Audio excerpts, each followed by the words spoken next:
Hello, everyone. Thank you for joining us for episode 25 of SEO Fight Club. We have a fairly technical, but what I think is a quite important topic for today. But we'll get into our boilerplate first. So we're SEO Fight Club. If you want to read about our bios and why we matter, you can find that at this domain name. But we won't bore you with that information. Want to tell you again about SEO this week. If you have not gotten it through your thick skull, you need to be watching this show. This show is a huge time saver. It is totally amazing. What it is Clint Butler, the one and only, goes through hundreds of news articles and blog posts about search marketing and boils it down to the 5 or 10 articles that matter the most each week, and he walks you through them and why they matter and gives you the links.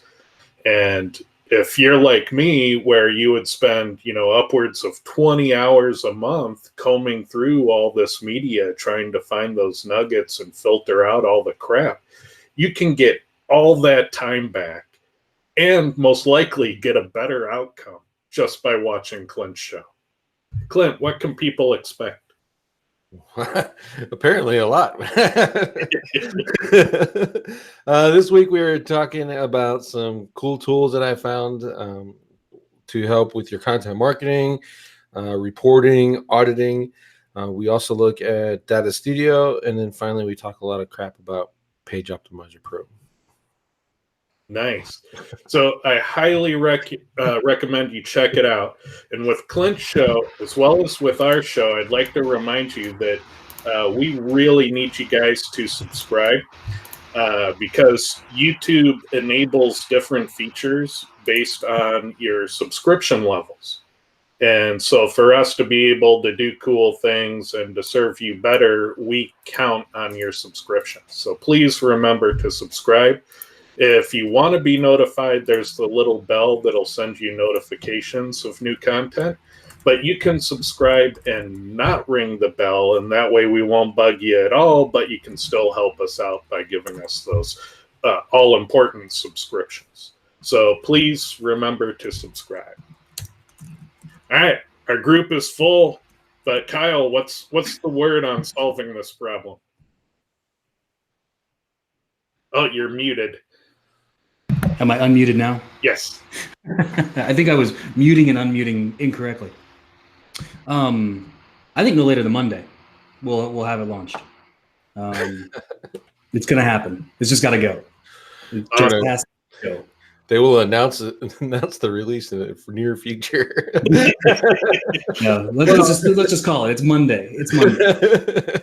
The last inch in any project like this is always a mile. There are so many wrap-up details. It's just hard to get it all done and pushed out. So I definitely hear you. Let's just do it, and better or worse, it'll be there. And obviously, we'll do iterations of improvement. It looks really sharp. I'm excited. I hope you guys are excited. I think this is totally cool. I'm excited. We're getting off Skype. Thank God. Yeah, it'll be good. It'll be good. It'll be a good way to communicate. That's the biggest thing, is we want a way for people to communicate. And that's what we're really trying to get out there, is just a better way to get it done, to stay organized with the conversations you want to have, to get the information you need, to get the access you need to people. Like, that's what we're trying to put together. And then, that's the overarching idea, but then just those little nitty-gritty things to make sure that it's functional and it can do the things we really want it to do. It won't be perfect out of the gate, for sure. But what's great about, I think, the group the Skype group and the people that are listening to this show is that I think it's a group that wants to make a better community or wants to make a better thing. And so I think the people that get in are going to make it better as a result. So we'll get it done. We'll just call it Monday and we're going to go. Excellent. So our topic, organic revenue reporting. And I think when we approach a topic like this, we probably need to first talk about why it matters at all. So why should you care about it? Well, if reporting isn't set up, I mean, that's something that every business needs. Like, you need to be able to figure out how much money your marketing efforts are making.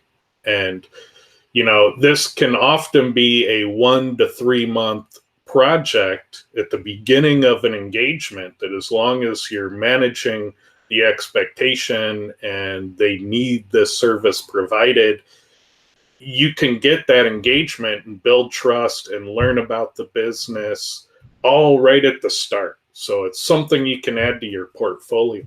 And it's an immensely valuable asset to any business to be able to say, you know, which marketing channels are returning how much in revenue, how many orders, how many units sold.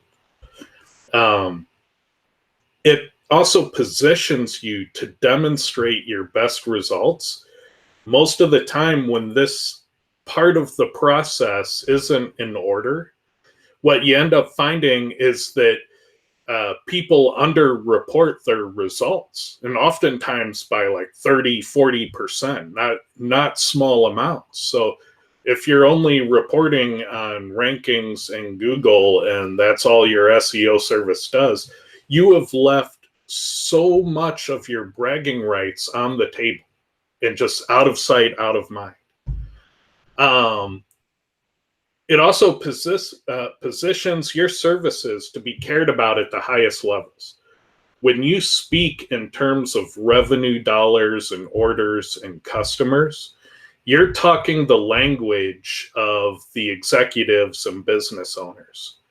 When you talk about organic rankings and, you know, you're number 4 on Google for keyword X, you're not speaking their language. They don't understand what that means to their business, but they understand organic orders and organic revenue.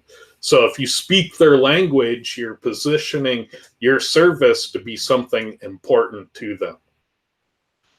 And another thing about using rankings as a KPI, for every 5 keywords you can demonstrate rankings for, they can always find 5 keywords where you don't have rankings. So most of the time, in the minds of these business owners who don't quite get SEO, you know, it's always 50-50. But if you show them you're bringing X dollars to the table that adds up to a big number every year, that's not 50-50, that's X dollars that adds up to a big number every year. So you can get people to really be invested in what you're offering as long as you present it in a way that really matters to them and really speaks to them. It also gives you an ability to turn other business units into allies. So if you're setting up, you know, proper reporting within their business, the pay-per-click people are really into that. The email marketing people are really into that. The product buyers are really into that. So all of a sudden, this thing that makes you look better and makes your services more important is also getting the support of allies of other business units out there who want you to succeed, who want you to be there and to do this great deed. And so that's a huge value as well. And, you know, this is something you can sell. You know, depending upon the size of the business, getting reporting in order could be a 1 to 3 month engagement, where during that time, you can learn how their business works. You can learn about their ideal customers. You can find marketing opportunities that you can take note of and say, we need to circle back to that later.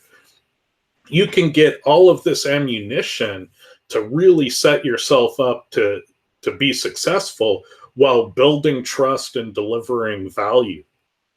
And sometimes when you start reporting on SEO revenue, sometimes you'll find that the best rankings don't have the best revenue.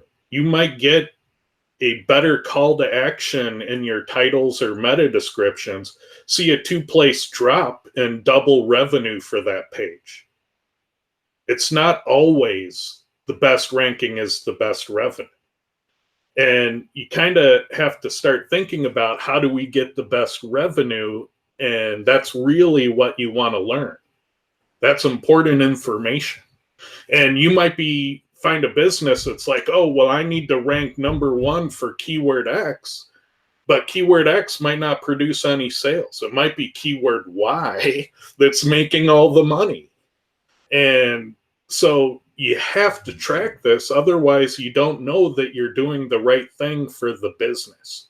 Because getting number one for a keyword, it might be the right thing. It might not be. There might be diminishing returns. You might find that there's no more revenue to be had in being number three for a keyword versus being number one. At which point you should stop investing on trying to get above number three and switch to another page and another keyword where you can bring more dollars to the table with less effort. And then trust and validation in SEO, making it legitimate.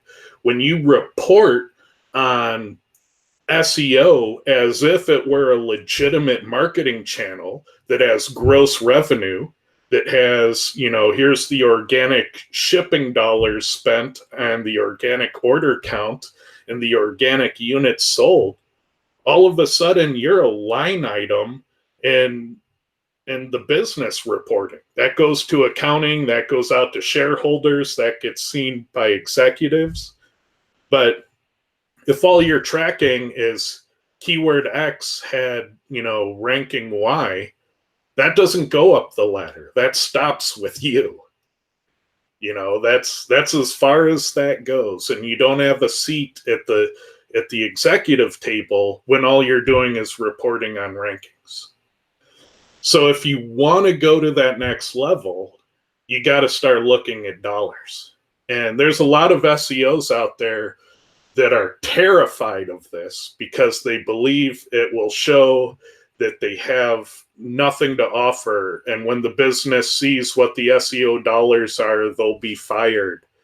But if you're diversifying, if you're helping the pay-per-click team get their attribution in order, and you're improving quality score by doing SEO because you're driving up the relevancy, then you're getting lower cost per clicks in that business unit. You got attribution in place. You might discover that there's a bunch of revenue not being counted for the email team. You might, SEO, what you'll find when you start doing this is SEO, no matter what the dollar amount is, it's the highest margin dollars that any business will have. And your efforts in doing SEO tend to lift all boats. And when you do this properly, the executives in the business will see that. And that's why I love SEO. And that's why I've been so successful in my career at getting to the executive level within businesses doing SEO, is because I understand the relationship of it to all the different units of a business. What do you guys think? The first big thing that pops in my mind is that the reason that this is a 1 to 3 month service is because you actually really need to be tracking the conversions. I think most business owners, most websites are not properly tracking conversions, and it's because it's a pain. It's not easy to do it all. It's very tedious. It requires a lot of technical work. And I think that's one of the biggest issues that you come into this sort of thing, is that you must be tracking the conversions. If you're not going to be able to get any kind of ROI data out of anything. Yeah, and if the only thing you manage to deliver to a business before they're like, oh, well, we can't afford to do it anymore, is proper reporting, I mean, you've at least left them with something that they can turn their business around with. It's so valuable to a business. If they don't have it, basically they're not going to survive if they don't have proper revenue reporting in any marketing channel. So what you'll often find is most businesses don't have it. It's that 1 to 3 months is too much. It's too technical to set up, and most businesses won't even have it in place. I think the other meta point here too is to get off of keyword ranking as your sole KPI. Yeah, like when I first started Quora, a lot of my early adopters were SEOs that specialized in SEO for law firms. That's why my calibration keyword is DUI lawyer Los Angeles, was because those first customers I had were in that niche. And when they first started using my software, what they found was, they were ranking number 4 for a high competition keyword where the pay per click price was $100 to $150 per click. They did the on page tuning, and they didn't see a ranking change at all. They were at number 4, they stayed number 4, but they turned around and said, oh my God, this is magical, because they were also watching organic traffic at the same time. And even though the page didn't change in rankings, it appeared in more searches, and organic traffic went off the chart. And at $100 a click, that's a huge deal. If all you're doing is watching the rankings, you're leaving most of your bragging rights on the table. One of the metrics you can pull in for monitoring that is queries.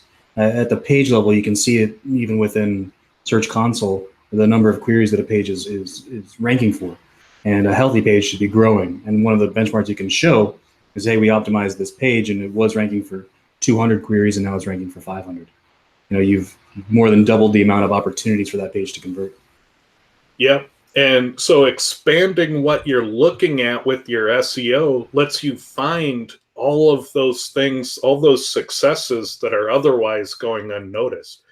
And revenue has this unique quality that it tells you the overall health of the whole ecosystem.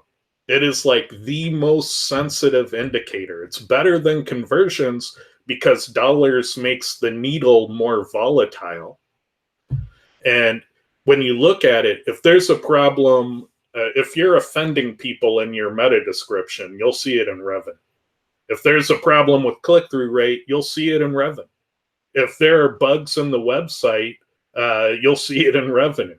If you've been penalized by Google, you'll see it in revenue.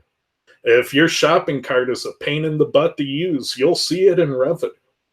So it is like the most important indicator of the overall health of the ecosystem. And watching revenue has saved my ass like at least a dozen times in a big way. And so if you're not watching it and you're doing like enterprise level SEO, well, you're probably going to burn at least a dozen times for not watching it. And watching it gives you clues as to where to look to find the problem. And I'll show you that later. So how do we start? So you basically go into Google Analytics, and where you want to deal is in these custom reports. Have you guys used these ever? I do not use them. What about you, Clint? Sometimes, but I haven't used them in quite some time. Okay, yeah, I didn't use them forever, and then I started using them 1 year to because I started taking commissions, and it was really that engagement on commissions where it's like, hey, I need to get serious about this because that's my paycheck, and that's how I got into this. And what I found was that Google's reporting on organic was heinously flawed and miserably awful. And so I needed to go in and correct it, and there are ways to correct it. And so we're going to create 2 reports, and I've called them Organic Finder and the Organic Revenue Report. And the Organic Finder is simply a report that helps you find sources of organic revenue that have been attributed by Google as referral instead of organic. And so we make that report, and every month when we do our month-end reporting, we run the organic finder, we find any new sources or sources we've missed, and we add them to our reports so they get counted correctly. Then step 2 is we do the organic revenue report that tells us all the revenue that we got from known organic sources. And so that's the process. You do it once a month, and it does amazing things. Any questions so far? I will move on. So far, so good. Okay, so this is what the organic finder report looks like. So what we have here are just a hit count and the source medium. So the source medium is kind of like the domain and the channel that Google attributes it to. So the source is here and the medium is that channel. And so as you can see, DuckDuckGo, it saw it as organic, but let's see what else. So there's pay-per-click, but here Baidu, that's a search engine. It's listed as referral. So that would be something that we would need to correct. And here we go. We see search.yahoo.com referral. Oops. Search toolbar ask.com. That's search, but that's referral. We need to correct it. So we're finding organic sources in here that we need to account for. And this is an example of what the organic revenue report looks like. So we have our known source mediums appearing here. Oh, we've identified these as organic, and here's a couple that are referral that are now in our organic report. And then we see revenue dollars and number of units sold. And if you use e-commerce tracking, you can get all kinds of information into the data layer, and in here you could get the shipping costs, you can get the landed cost of the units, you can get the order count, the item count, you can get all kinds of data into this, the tax amounts, and then all of a sudden you're doing like your full-on revenue reporting. Ted, that's what I was going to ask. This is a e-com example. Yep. How much information do you need to put in order to start to generate this type of things, where you can see these types of numbers? How much syncing? What's involved with that? Well, typically, what you have to do for e-commerce is you have to do the e-commerce integration, and it's kind of like doing schema markup. You know how you mark up a product? Here's the price. Here's the in stock. Here's all of that schema markup. The e-commerce tracking is similar. It's different, but it's almost the same work. You're just putting metadata onto the page about the revenue, and you use Google's syntax to get it to communicate back to Google Analytics. So if you've done product schema and review schema, it's going to be similar feeling to that. Sounds good.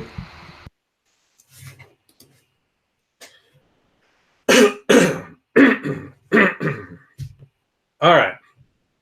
So when you edit the report, you go to create a report and edit a report, it's going to look like this. And so you give it a title at the top, and you can name the tab. So I've named it custom reports, and you can create metric groups, and I just used the default name of metric group, and I added hits. And so remember, this is to find sources of organic traffic. So all we really need here is the hits. So you can basically copy all of this exactly. And then we want, for the dimension drill down, the source medium one. So that's all we're adding there. And then filters is where the magic comes in. We apply 2 filters, and you'll notice on both of them, we're excluding only. We're excluding the source medium, and we're using regex, which is a little bit technical, but I'll explain what I'm doing with it. This is a regular expression.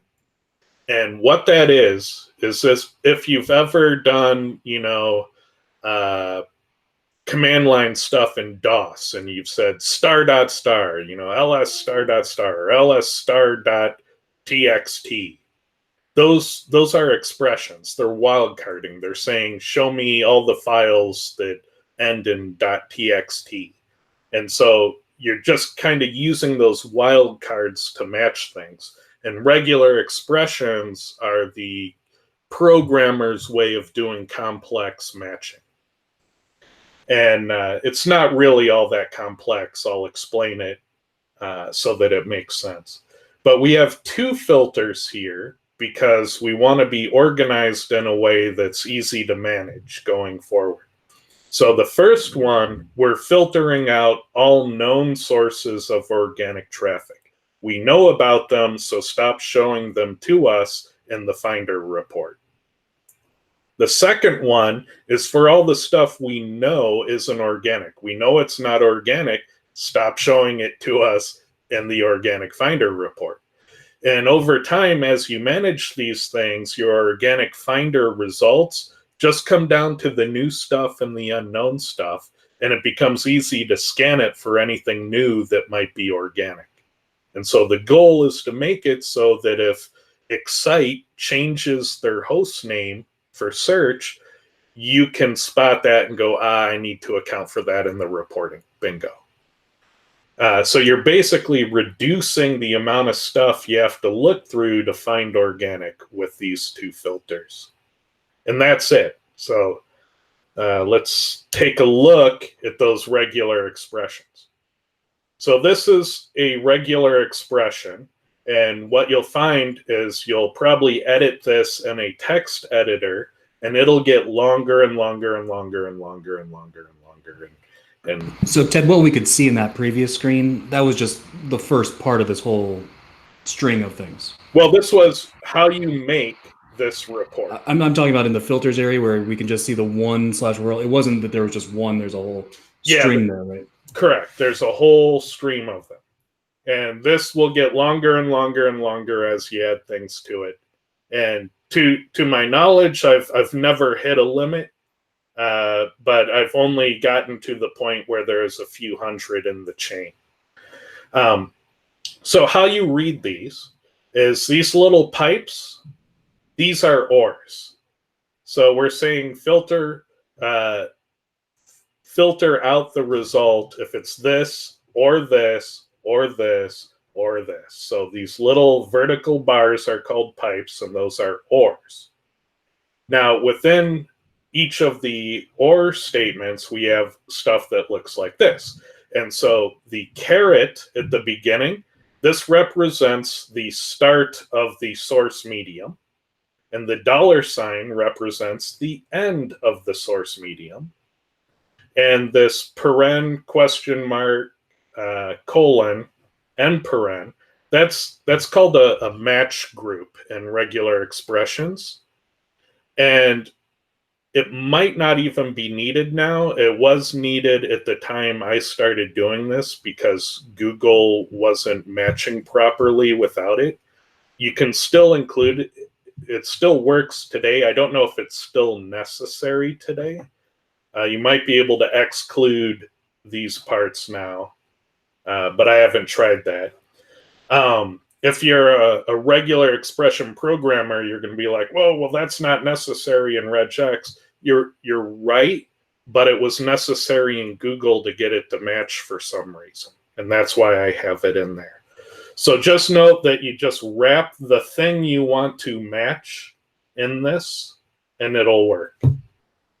And then we have the thing we're matching. Google Organic, note the spaces, because they appear in the source medium. They need to appear in the thing we're matching. And that's all we're doing. We're putting the source mediums that we saw in that report. If I go back, We're finding the ones going, oh yeah, this one is organic. I can just copy this whole thing and put it in here and add it to the chain using a pipe. And now I'm accounting for it. I'm filtering it out in the Finder, and I'll be adding it in to the revenue report. And this is it. This is the hardest part here. And it's just cookie cutter. Okay, so you can copy my example and it'll just work.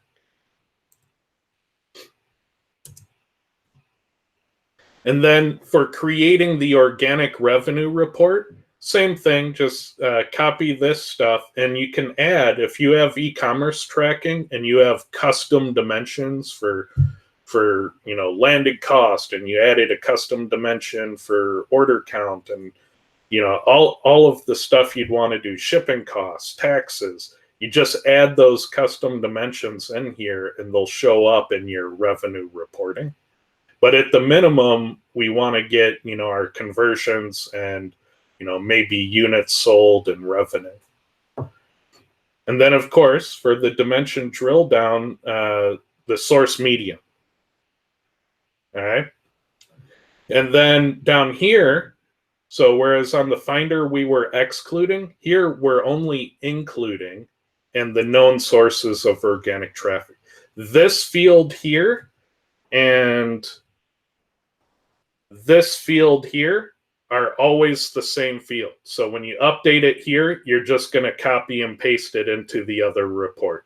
You want to keep them the same. So you already have this value ready. You're just copying it from the other report and pasting it here. And then you're done.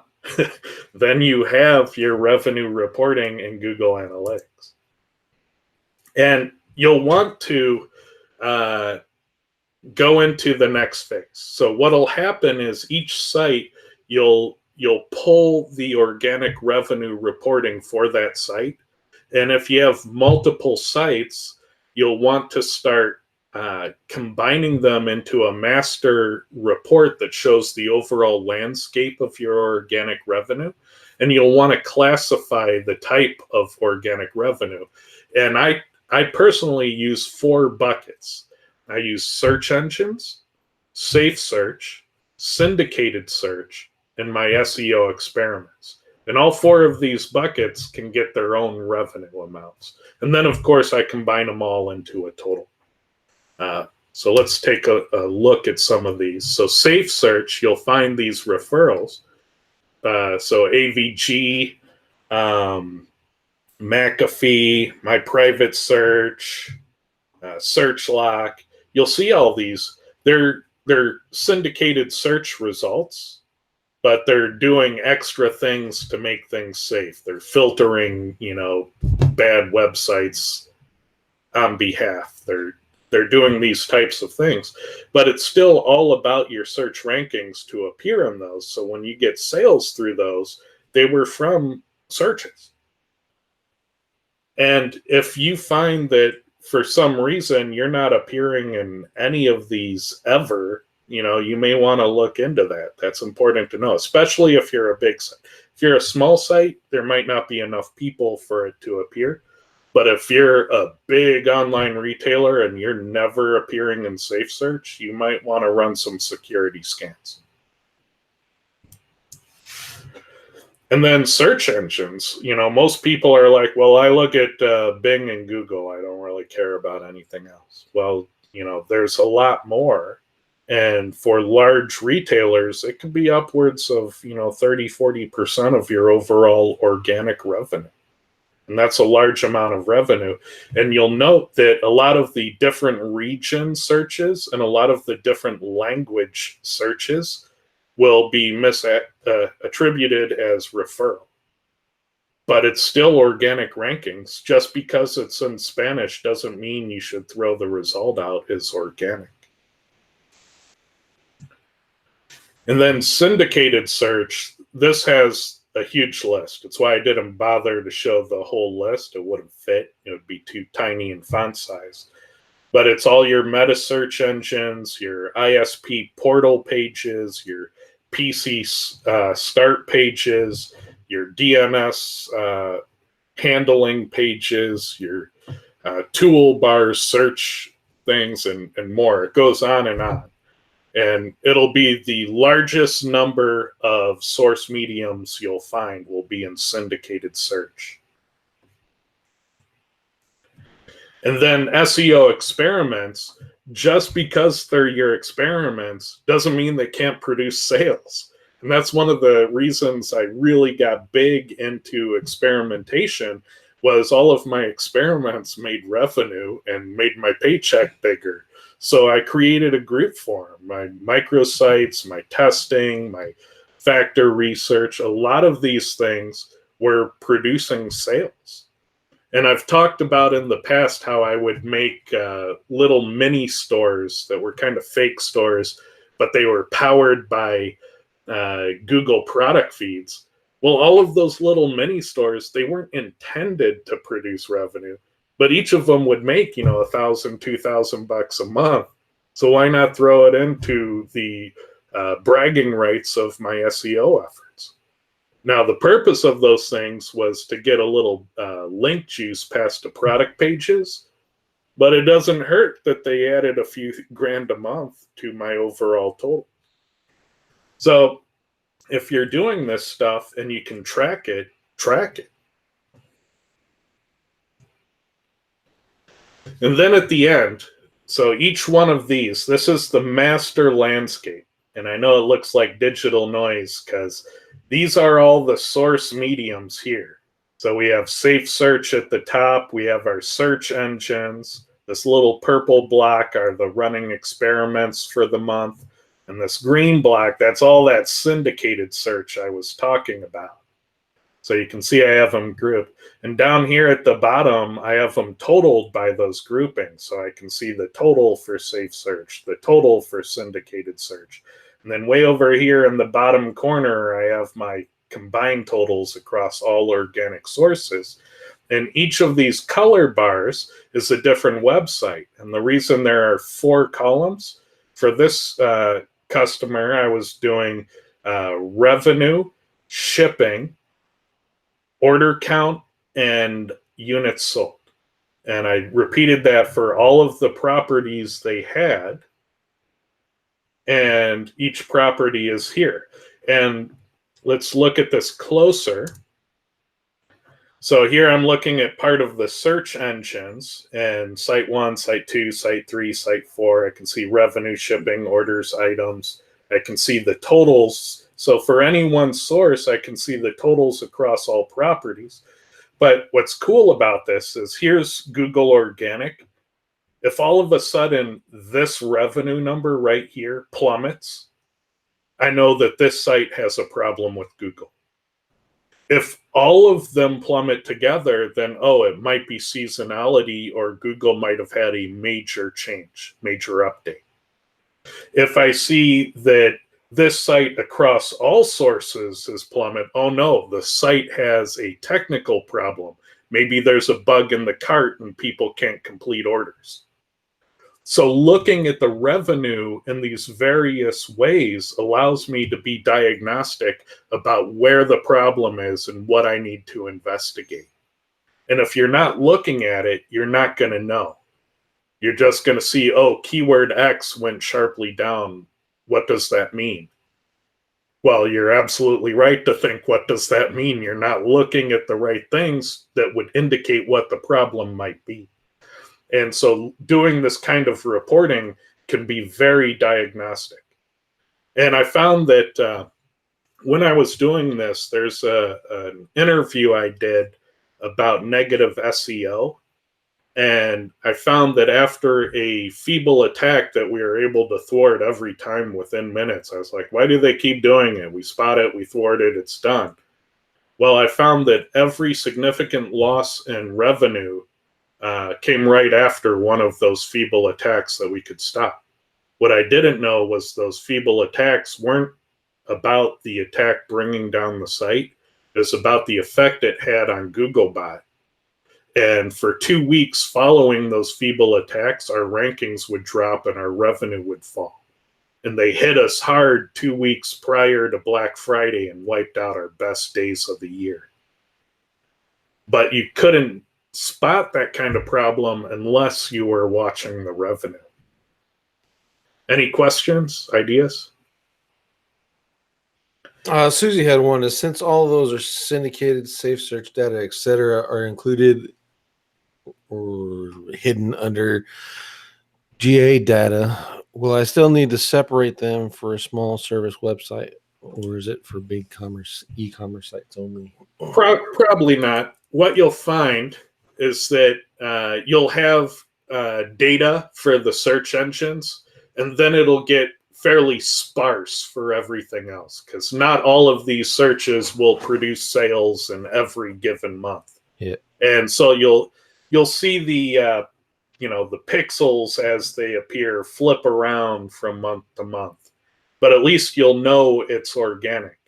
And even though the bulk is still going to be here in search under the common players, adding up the rest of the column will often be 20, 30, 40%. And that's why they matter. But you don't have to really break them out in reporting necessarily.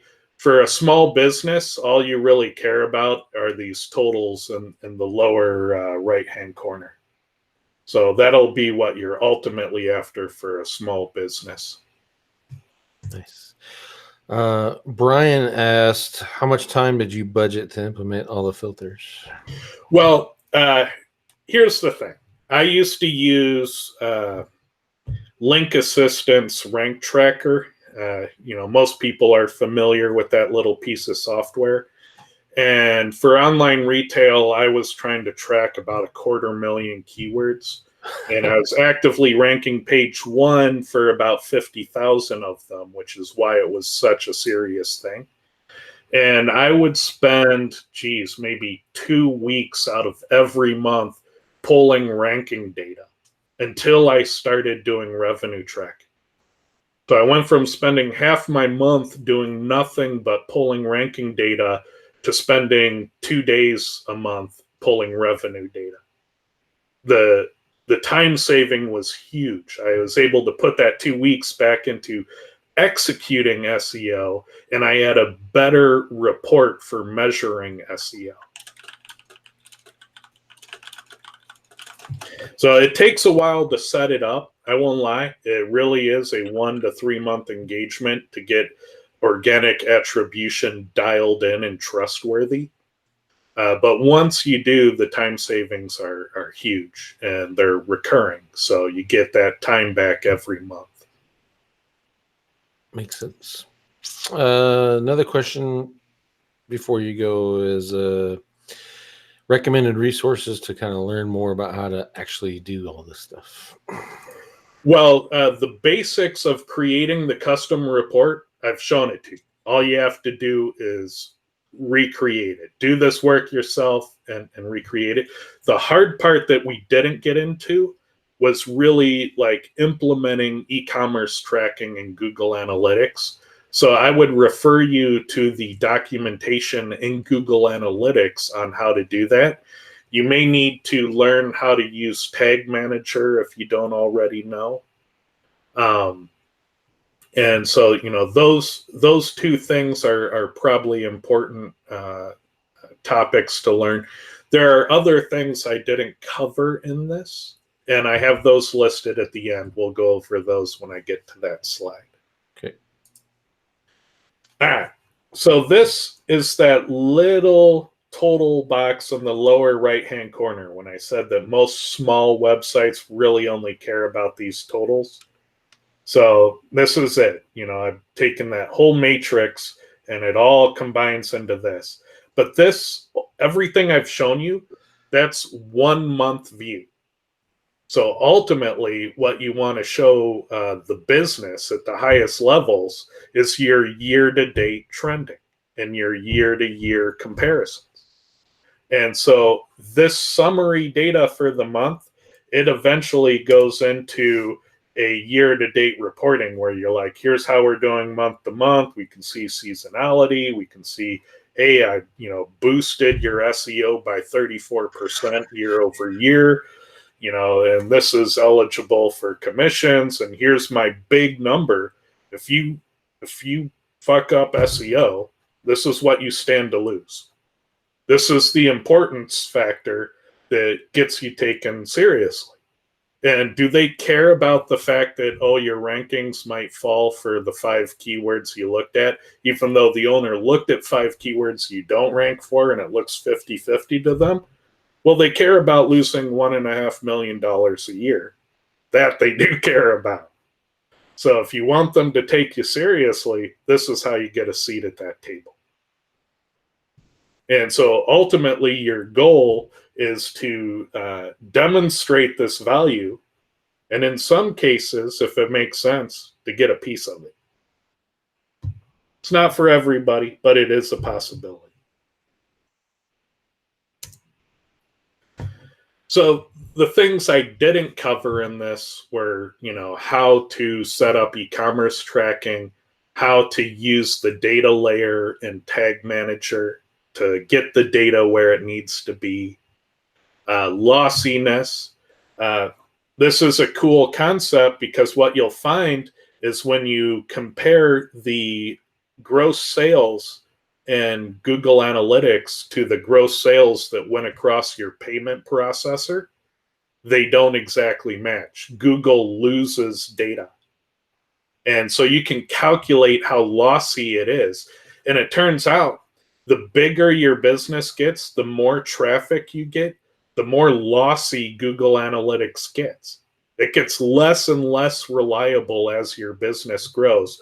And they charge you 6 figures to kind of correct that problem.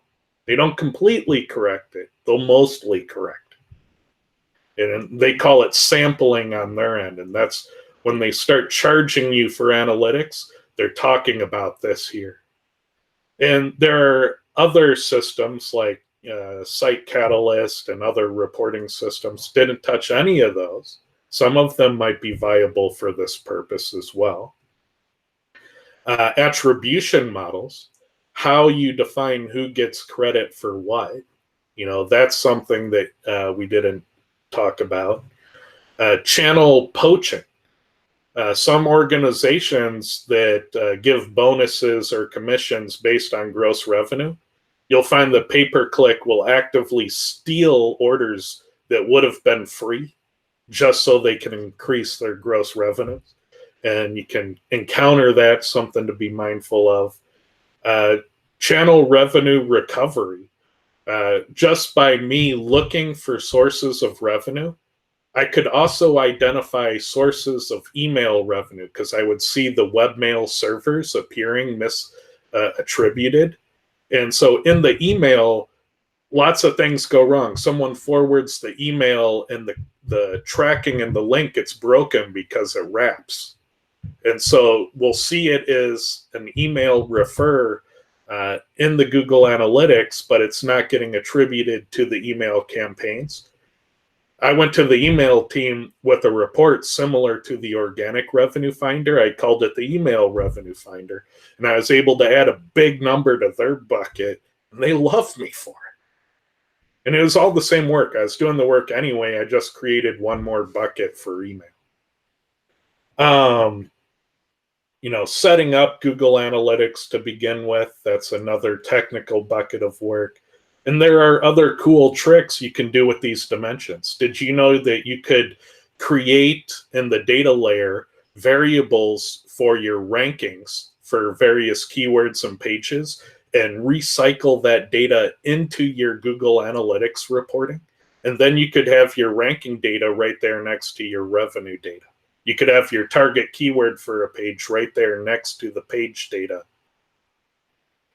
You could review it all together in one master landscape. And then, of course, there's also the cool things you can do in Data Studio. Didn't even touch on it. It's too big of a topic.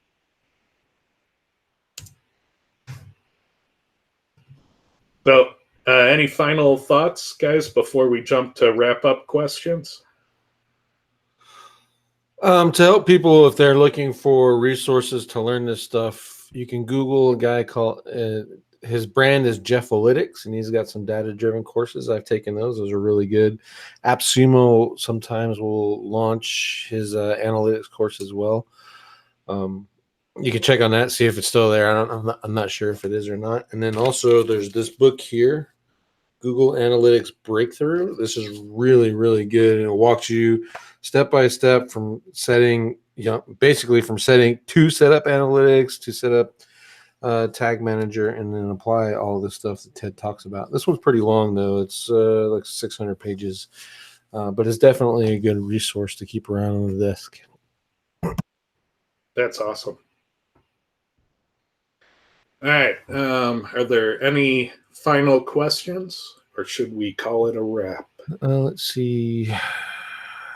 Susie asks, is there any tool that does a decent organic revenue easier to build it on GA? Not that I am aware of. I think that would be a immensely successful product if someone cares to build it.